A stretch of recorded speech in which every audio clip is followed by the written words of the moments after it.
life, every day, late at night, not okay. All I want, and I pray, all I need. Good morning मित्रांनो, blog विश्रीमध्ये मी श्रीकांत आपलं सगळ्यांचं खूप स्वागत करतो. तर लाईट काही व्यवस्थित नाही सध्या तरी, त्याच्यामुळे काही एवढं व्यवस्थित दिसत नसेल. तर आत्ता वाजले सकाळचे जवळजवळ 5:45 आणि आत्ता आपण आहोत वडगाव शेरीमध्ये. तर ही पण आपल्याला रिझर्वेशनची बुकिंग आहे की जी रात्री मला वाटतं काहीतरी 11:30 वाजता आलेली होती. तर सकाळी मी आत्ता मोस्टली मला तर औंध बाणेर त्या माझ्या एरियामधूनच बुकिंग असतं रिझर्वेशनच्या. पण आज जर आपल्याला लांबून मिळाली रिझर्वेशन बुकिंग, ती पार आहे वडगाव शेरीमधून, की जी ब्रह्मसन सिटीच्या बाजूला येप रेसिडेन्सी आहे त्यामधून पिकअप आहे आपल्याला. तर 6:30चा पिकअप आहे आणि कस्टमरचा ड्रॉप आहे दादर वेस्टला. तर येता येताच म्हणजे सकाळी मी लॉग इन करून बसलो होतो अगोदरच 1.5 तास, तेव्हा एक आपल्याला प्रीमियरची रिझर्वेशनची बुकिंग आली होती पुणे एअरपोर्टची. पण मी गाडीत CNG भरला नव्हता, त्याच्यामुळे मी काही ते ॲक्सेप्ट करू शकलो नाही. त्याच्यामुळे म्हटलं ठीक आहे, MT तर MT जाऊयात. मग CNG भरला आणि मी MTच निघालो होतो. तेवढ्यात मला सोमेश्वरवाड्यातून परत एकदा प्रीमियरची पुणे एअरपोर्टची बुकिंग मिळाली. तर ती म्हटलं बरं झालं रस्त्याने जाता जाता मिळाली. पण ती कस्टमरला आत्ता ड्रॉप केला आपण काहीतरी 5:40 आणि मी डिरेक्टली इकडं आलो कस्टमरच्या लोकेशनला. तर रिझर्वेशन बुकिंगमध्ये आत्ता सध्या खूपच प्रॉब्लेम चालू आहे. तर आत्तासुद्धा सकाळीच मला एका मित्राचा, आपला सबस्क्रायबर प्लस मित्र आहे किशोर म्हणून, त्याचा पण फोन आला होता. तर त्याच्या बाबतीत तर एवढ्या वेळा घडले आणि 2 दिवसापूर्वी तर तो पार ड्रायव्हरला फार मारायच्या पण ह्याच्यामध्ये होता, कस्टमरसोबत पण त्याची वादावादी झाली. पण मला तर असं वाटतं की उबरनी सध्या नवीन स्कीम काढली की ड्रायव्हरमध्ये भांडणं लावून द्यायची. कारण माझ्यासोबत पण घडलं होतं त्या दिवशी की माझी बुकिंग गो इंटरसिटी म्हणजे मिनीची जी बुकिंग होती ती उडाली आणि उबरची गाडी आली, ती पिकअप करून घेऊन गेली. त्यानंतर हा जो किशोर आहे याच्या बाबतीत जवळजवळ 8 ते 10 वेळा झालं. आणि आजची त्याची बुकिंग 5:30 वाजता वडगाव शेरीमधूनच होती. पण तेव्हासुद्धा त्याला तसंच झालं. तो बिचारा 3 वाजता उठला होता. 3 वाजता उठून तयार होऊन कस्टमरच्या लोकेशनला येऊन पोहोचला आणि त्याची बुकिंग पण ती उडून गेली. आणि त्याच्यानंतर दुसरी ह्यावेळेस एव्हरेस्ट फ्लीटची गाडी नव्हती, उबरची गाडी नव्हती, एक प्रायव्हेट आपल्या भावाची गाडी होती, WJ पासिंग म्हणजे नवीनच गाडी होती, ती आली होती पिकअपसाठी. पण तो एवढा वैतागला होता, एवढा दिवस झाले त्याच्या बुकिंग कॅन्सल होत आहे. त्याच्यामुळे त्यांनी ते ड्रायव्हरला बुकिंग कॅन्सल करायला लावली आणि त्याच्यानंतर त्याला परत ती लगेच बुकिंग, जी रिझर्वेशनची बुकिंग होती ती त्याला मिळाली. पण आता याच्यामध्ये चुकी याच्यामध्ये कुणाचीच नाही, ना कस्टमरची आहे, जो पिकअप करायला ड्रायव्हर होतो त्याची आहे, किंवा ज्याला रिझर्वेशनची बुकिंग येते त्याची आहे. कारण फक्त कंपनीचे आहे. कारण कंपनीला रिझर्वेशन, तुम्हाला जर दुसरीच गाडी द्यायची तर त्याच गाडीला रिझर्वेशन द्यायला पाहिजे. कारण अगोदर रिझर्वेशनची बुकिंग देतो एका गाडीला, त्याच्यानंतर तो बिचारा पिकअप लोकेशनला जातो आणि तिथून परत त्याची बुकिंग कॅन्सल केली जाते आणि दुसऱ्या गाडीला दिली जाते. परत तो गाडीवाला तिथे येतो, जो कुणी 10-20 किलोमीटरवरून आलेला असतो, तो वैतागलेला असतो. कारण त्याच्या दिवसाचं एकतर प्लॅनिंग झालेलं असतं की बाबा आपल्याला मुंबईचा पिकअप आहे, तिकडे ड्रॉप करून एवढे आपले अर्निंग होईन, असं होईन तसं होईन, म्हणजे एक ड्रीम असतं ते, एक किंवा एक दिवसाचं रुटीन असतं. त्या रुटीननुसार तो चालत असतो आणि अचानक अर्धा तासाच्या अगोदर जर असं सगळं उलटा कारभार होत असेल तर त्या माणसाचं नक्कीच टेम्परेचर हलणार आहे. आणि त्याच्यामुळं ड्रायव्हरमध्ये भांडणं लागण्याचे आत्ता म्हणजे भरपूर प्रमाणात चालू आहे. तर सुद्धा चेक करून घेतलं ऑपॉर्च्युनिटीजमध्ये बुकिंग आहे की नाही. कारण बऱ्याचशा वेळा काय होतं, आपण कस्टमरच्या लोकेशनला येतो आणि तिकडनं बुकिंग ती गायब होऊन जाते. आणि आता मी सुद्धा 17 किलोमीटर, आता मला लकीली एअरपोर्टची बुकिंग मिळाली म्हणून ठीक आहे, नाहीतर मी पण 17-18 किलोमीटर MTच येणार होतो. आणि इकडे येऊन पण जर अशा बुकिंग उडत असतील तर खूपच मोठा प्रॉब्लेम आहे हा. आणि मी कस्टमर केअरशी त्या दिवशी कंप्लेंट करायला गेलो, त्यांच्याशी बोललो, तर ते मला बोलले की हे आम्हाला सुद्धा माहिती आहे की तिथे म्हणजे तुमची बुकिंग कॅन्सल होती आणि तिथे उबरची गाडी येते आणि ती बुकिंग घेऊन जाते. पण म्हणलं आम्ही सुद्धा इथं जॉबच करतो, त्याच्यामुळे आम्ही पण काही करू शकत नाही. आता म्हणला हे तुम्ही जे आलाय ते या अशा पद्धतीने तुम्ही बघू शकत असाल. 6:30 वाजता ज्यावेळेस आपल्याला, आता माझा पिकअप आहे, तर is time to head to your 6:30 AM reservation, अशा पद्धतीने आपल्याला स्क्रीनवरती येतं. म्हणजे आपण ओके केल्यानंतर ना, आता मी तर ऑलरेडी कस्टमरच्या लोकेशनला पोहोचलेलोच आहे. त्याच्यामुळे काय प्रॉब्लेम नाही, कारण मी मोस्टली तर हे बघत असतो की कस्टमरचं लोकेशन काय आहे. तुम्ही बघू शकत असाल तर आता एप रेसिडेन्सीमधूनच पिकअप आहे आणि मॅडम आहेत. तर बघूयात, आता मी कॉल वगैरे करून ठेवतो आणि मेसेज पण करून टाकतो की मी आलो आहे म्हणून. बघू काय रिप्लाय येतोय. तर ही बुकिंग तर काय आपली उडाली नाही. तर मी तुम्हाला सांगत होतो की तो जो कस्टमर केअर उबरच्या ऑफिस, बाणेरच्या उबरच्या ऑफिसचा जो एम्प्लॉय होता त्याच्याशी बोललो मी.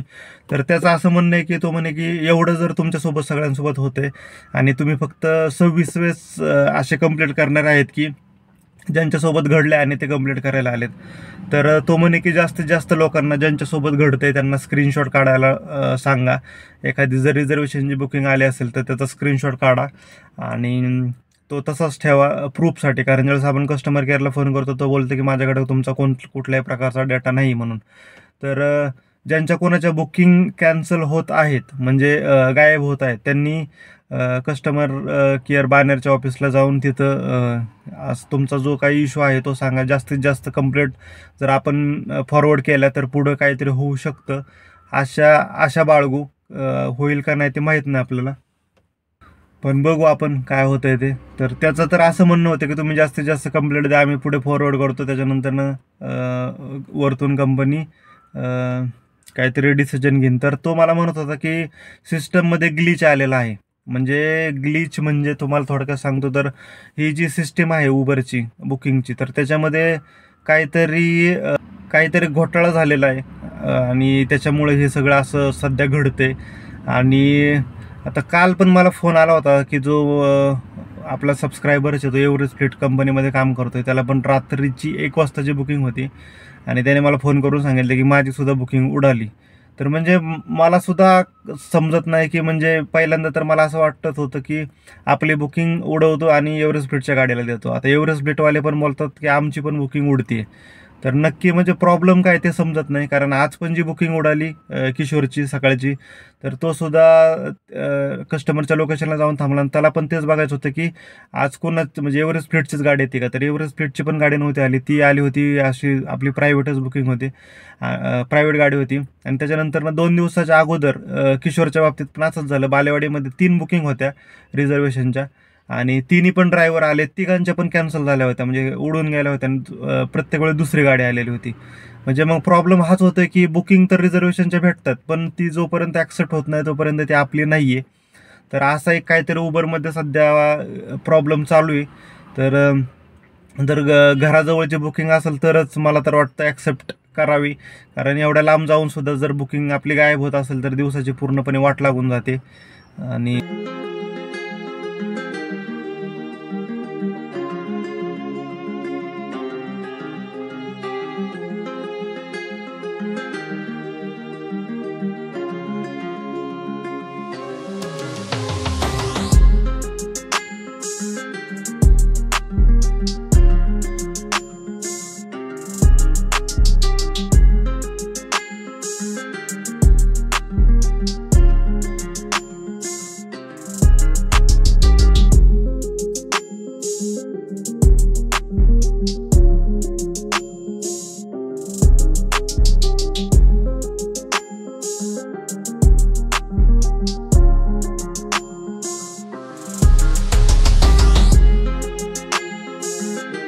तर 10 वाजता झाला आपला ड्रॉप आणि दादरमध्ये होता ड्रॉप.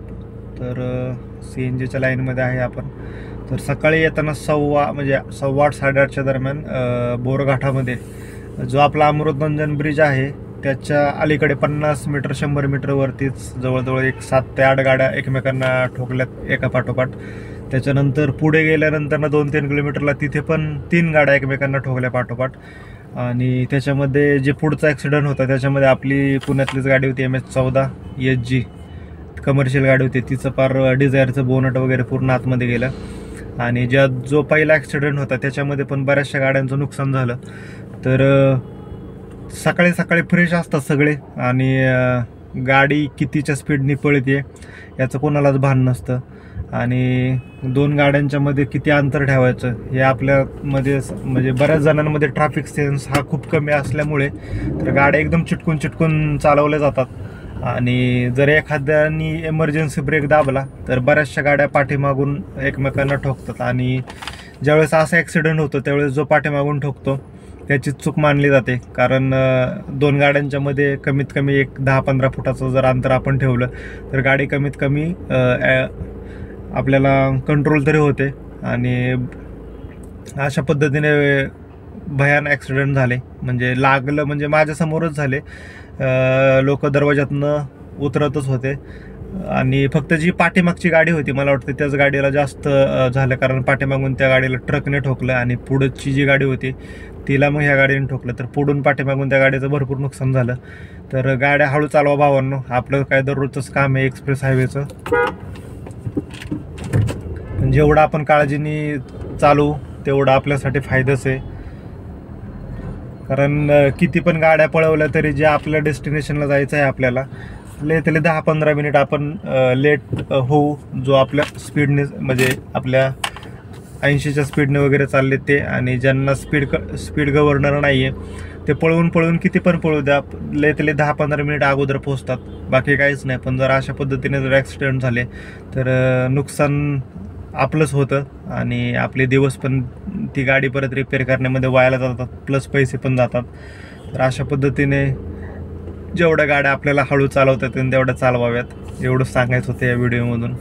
तर आपण ड्रॉप केलेला आहे 10:15 वाजता दादरमध्ये आणि एकदम चुकीच्या टायमाला आत्ता ड्रॉप झालेला आहे आपला, कारण सोमवार आहे आज. सोमवार, मंगळवार, बुधवार थोडं रिटर्न बुकिंगचा प्रॉब्लेम येतो, तर तेच बुकिंग 9 किंवा 8च्या आतमध्ये आपण ड्रॉप केला तर चान्सेस जास्त असतात. परंतु 10 नंतरनं जर आपण ड्रॉप केला तर राम भरोसेच आपल्याला बसावं लागतं, कारण पडली तर पडते, नाही तर मग इव्हिनिंगलाच डिरेक्टली आपल्याला बुकिंग रिटर्नची पडते. तर बघू आता आपल्याला कधीपर्यंत बुकिंग पडते, भेटूयात पुण्यामध्ये परत. फायनली 2 तासानंतर बुकिंग मिळाली. तसं तर मी सोमवारच्या काय अपेक्षाच ठेवत नाही बुकिंग लगेच पडेल किंवा काय, पण पडली. तर चला तर मग कस्टमरला पिकअप करूयात आणि निघूयात पुण्याकडे.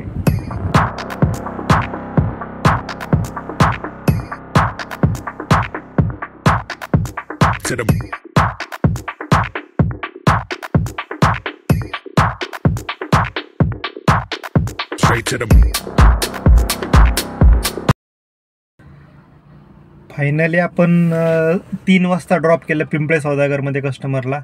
तर आज खरंच पाहिलं तर नशीबच आपलं, कारण सोमवारच्या बुकिंग जर आपण 8च्या आतमध्ये गेलं, 9च्या आतमध्ये गेलं तर रिटर्नचे चान्सेस जवळजवळ 80% असतात. पण जर 10 नंतरनं जर गेलं तर नशिबानेच पडली तर बुकिंग रिटर्नची पडते, नाहीतर जवळजवळ संध्याकाळनंतरच जे काही चान्सेस आहेत ते.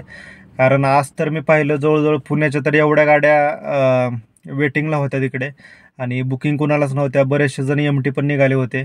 त्याच्यामुळं मॅक्झिमम सोमवार, मंगळवार हे 2 दिवस जर तुमच्याकडे पेशन्स असतील तरच मुंबईला जाणे, अन्यथा लोकलला बिझनेस केला तरी चालेल.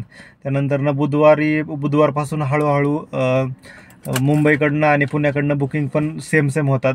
पण सोमवारी जास्तीत जास्त बुकिंग पुण्याकडून मुंबईसाठी असतात, पण मुंबईकडून पुण्यासाठी कमी असतात. तर हे पण थोडंसं लक्षात ठेवलं तर बरं होईल, कारण मग तिकडं जाऊन ज्यांच्याकडे पेशन्स नसतात तर ते एकदम निगेटिव्ह होऊन जातात, आणि कारण दिवसभर बसावं लागतं आणि त्यानंतरनंच जे काही चान्सेस आहेत ते आपल्याला इव्हिनिंगलाच भेटू शकतात. आणि त्याच्यामुळंच जर तुमच्याकडे पेशन्स असतील तरच सोमवार, मंगळवारी मुंबईला जावा, अन्यथा इथं लोकलमध्ये काम केलं तरी पण चालेल. आणि आपण जे सकाळी बोलत होतो रिझर्वेशन बुकिंग उबरच्या गायब होत चाललेत, तर तो पण एक खूप मोठा मॅटर आहे, कारण उबर मला तर वाटतं ड्रायव्हरमध्ये भांडणच लावण्याचा प्रयत्न एका प्रकारे करते, कारण याच्यामध्ये चुकी कुणाचीच नाही. आता समजा मला रिझर्वेशन आली आणि ती माझी रिझर्वेशन सकाळपर्यंत आहे, आपण अर्धा तास जर अगोदर माझी रिझर्वेशन गायब झाली आणि त्याच्या जागेवर जर दुसरा कोणीतरी ड्रायव्हर येऊन घेत असेल तर मग माझा दिवसभर म्हणजे काम करण्याची एक तर मनस्थिती राहत नाही, कारण ते प्लॅनिंग असतं दिवसभराचं की बाबा आता आपल्याला मुंबईची बुकिंग आहे, तर मुंबईला आपण जाणार, रिटर्न येणार, मग नंतर जे काही दिवसाचं प्लॅनिंग असतं, पण ते अर्धा तास अगोदर बुकिंग उडवते आणि त्याच्यानंतर दुसऱ्या कुठल्या तरी गाडीला देते. त्याच्यामुळे मग आणि ज्या गाडीला भेटते त्या पण ड्रायव्हरची चुकी नाही, कारण त्याला जी बुकिंग आली त्याने ती ॲक्सेप्ट केली. पण नंतरनं पण जो तिथे वेटिंग करतो ऑलरेडी पहिल्यापासून, मग त्याची आणि त्या नवीन आलेल्या ड्रायव्हरची भांडणं होण्याची शक्यता असते जास्त करून सकाळीच, कारण तो किशोर आपला सबस्क्रायबर मित्रच आहे. त्याने त्याच्यासोबत तर 9 वेळा घडले, त्याच्यामुळे तो तर चिडलाच होता. त्याने आज म्हणजे जो कोणी दुसरा ड्रायव्हर आला होता त्याची हाताने बुकिंग कॅन्सल केली आणि शेवट परत त्याला ती बुकिंग मिळाली, मग तो निघून गेला. पण असं होतंय. मग आधार फाउंडेशन महाराष्ट्र राज्य हा एक व्हॉट्सअप ग्रुप आहे, त्या ग्रुपमध्ये मी ॲड आहे. सकाळी असंच स्क्रोल करता करता मला हा मेसेज दिसला. हा मेसेज बघा, ह्या ज्या कोणी पण ड्रायव्हर भावांनी लिहिलेला आहे, खरंच म्हणजे त्याच्या पण दुसऱ्या ड्रायव्हर भावांबद्दल त्याच्या मनात भावना खूप चांगल्या आहेत. आणि आपण पण आपल्या चॅनलमधून हेच करत असतो की जेवढी मदत करता येईल एकमेकांना तेवढी आपण मदत करण्याचा प्रयत्न करतो. आणि पण त्याचं एकदम म्हणणं म्हणजे खूप भारी बोलला तो, की जास्तीत जास्त मदत करण्याचा प्रयत्न करा, कारण प्रत्येकालाच प्रत्येक गोष्ट माहिती असते असं नाही. ज्या ज्या कोणाला माहिती नसते ते पण विचारत चाला. एकाला नाही 10 जणांना विचारा, पण त्याचं सोल्युशन काढण्याचा प्रयत्न करा. आणि ज्यांना एखादी गोष्ट माहिती असेल तर ते सांगण्याचा प्रयत्न करा. ज्ञान दिल्याने वाढतं. असं नाही की बाबा एखाद्याला सांगितलं तर तुमचं काहीतरी नुकसान होणार आहे. तुमचं नुकसान होत असेल तर सांगू नका, बट एखाद्या गोष्टीपासून एखादी गोष्ट एखाद्याला सांगितल्याने जर तुमचं नुकसान होत नसेल तर 100% त्याला आपण मदत करण्याचा प्रयत्न केलाच पाहिजे. मी इथं माझं इन्स्टाचं अकाउंट देत आहे. जरी पण कोणाला पण मी पण माझ्या पद्धतीने जरी कोणाला कसली पण अडचण असेल, कोणाचा बिझनेस होत नाही, बिझनेस कसा करायचा समजत नाही, कोणत्या टायमाला करायचा समजत नाही, किंवा अजून काय काय तुमच्या अडचणी असतील तर मला ह्याच्यावरती मेसेज करा. त्याच्यावरती मी तुम्हाला नंबर देईन आणि नंतरनं तुमचे जे काही प्रॉब्लेम असतील ते सोडवण्याचा म्हणजे माझ्या नॉलेजनुसार जर सुटत असेल तर ते सोडवण्याचा 100%च प्रयत्न करेन. तर चला, तर मग हा व्हिडिओ आपण इथेच थांबूया. व्हिडिओ आवडल्यास नक्की लाईक करा, शेअर करा, कमेंट करा. पुन्हा एकदा भेटूयात नवीन व्हिडिओमध्ये. तोपर्यंत टेक केअर, बाय बाय.